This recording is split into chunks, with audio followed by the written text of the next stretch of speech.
Hello bachcho, let's see the question. A mass m rests on the another block capital M. The coefficient of the static friction between the surface of small m and capital M is mu.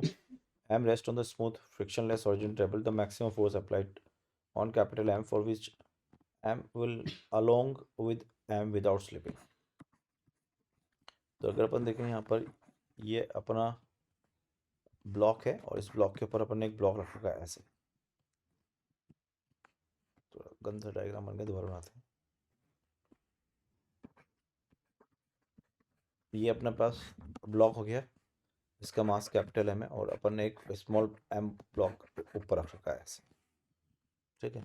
और अपन यहाँ पर friction है ही नहीं है, यहाँ mu zero है और यहाँ का फ्रिक्शन क्या है, म्यू। अपन क्या करेंगे, अब यहाँ से खींचने की कोशिश करेंगे इसको अपन। तो अपन इस पर एक फोर्स लगा रहे हैं एफ, इसका मैक्सिमम वैल्यू क्या होगा ताकि ये साथ रहे। तो अगर साथ रहे तो इसका मतलब ये एक्सेलरेशन ए हो गया और इसका भी एक्सेलरेशन ए हो गया, और क्योंकि ये मैं मैक्सिमम बोल रहा हूँ तो ये एक्सेलरेशन भी मैक्सिमम होना चाहिए और ये एक्सेलरेशन भी मैक्सिमम होना चाहिए। अगर ढंग से देखें तो इस ए को, इस वाले ब्लॉक को कौन चलाएगा, ऊपर का फ्रिक्शन फोर्स।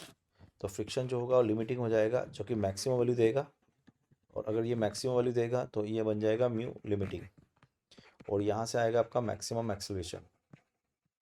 तो मैक्सिमम कितना हो गया, that is equal to mu g, ठीक है। अब अगर सिस्टम चल रहा है तो सिस्टम की बात कर लेते हैं। और सिस्टम, सिस्टम के लिए क्या लिखेंगे हम, capital F is equal to M plus small M into of acceleration of system.